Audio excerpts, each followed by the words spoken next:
Daniel Ricciardo revels in his Spanish success this weekend, while Mercedes' magnificent strategy gets the job done against Red Bull once more. I'm Ollie Wilson for GPFans, and this is the fallout from an incredible Grand Prix at the Circuit de Catalunya. Red Bull team principal Christian Horner felt Mercedes put his team in a horrible situation with its strategic play to beat Max Verstappen to victory in Sunday's Spanish Grand Prix. Verstappen made a sensational start, muscling past Lewis Hamilton into the first corner, but a two-stop move by the reigning champions team overhauled the Dutch driver's lead and left Red Bull taking second best again. Asked if the team could have done anything different, Horner told Sky Sports F1, "I don't think we could. Hats off to Mercedes and Lewis. They were just quicker than we were today.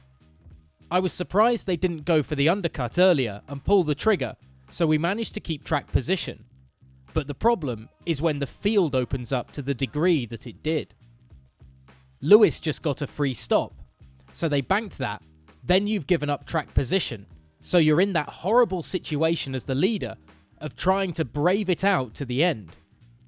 We knew that he was probably going to catch us, and then the only thing you can retaliate with is the fastest lap."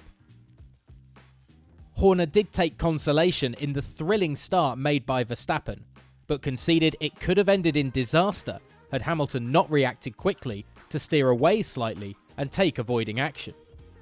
Horner added, "Turn 1 was mega. Max was fully charged. That was full Max Verstappen. He was just going for it. He positioned the car fantastically well, tucked in and got a little bit of a toe and momentum, and then just braked later and ran the car wide.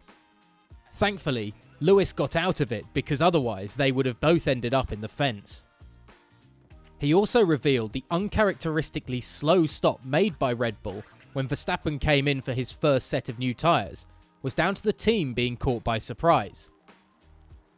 "We were gearing up for the stop, then Max just arrived in the pit lane, and we hadn't actually called him in at that point," he added. "It was quick reactions from the pit wall, from GP, his race engineer, from the pit crew, to get that turned around without losing time. It was a 4-second stop. They recovered incredibly well to get that turned around." Daniel Ricciardo was relieved to put together his best weekend as a McLaren driver after finishing 6th at the Spanish Grand Prix. Ricciardo had struggled to get on top of the MCL 35M since his winter switch from Renault, but outpaced teammate Lando Norris across the weekend in Barcelona.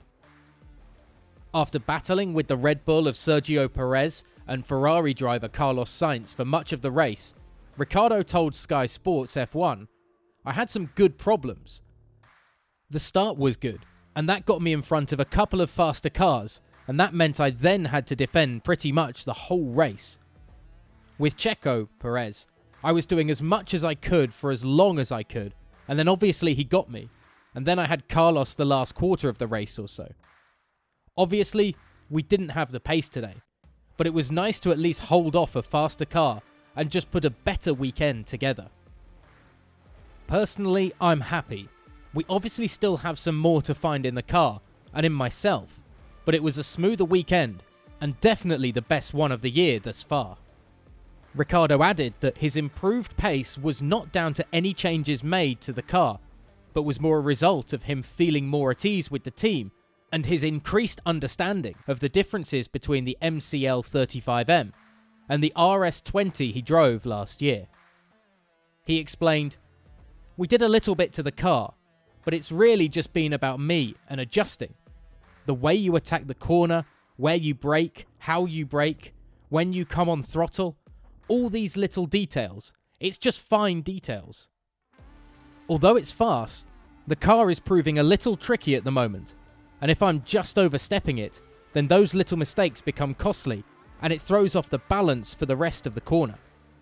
So, just figuring that out a bit more, and I think that came with more laps in the car and just a circuit I know back to front." So was this one of the best finishes to a Spanish Grand Prix that you can ever remember? Let us know in the comments section below. And of course, remember to hit that subscribe button to stay abreast of everything going on in Formula One here with GP Fans.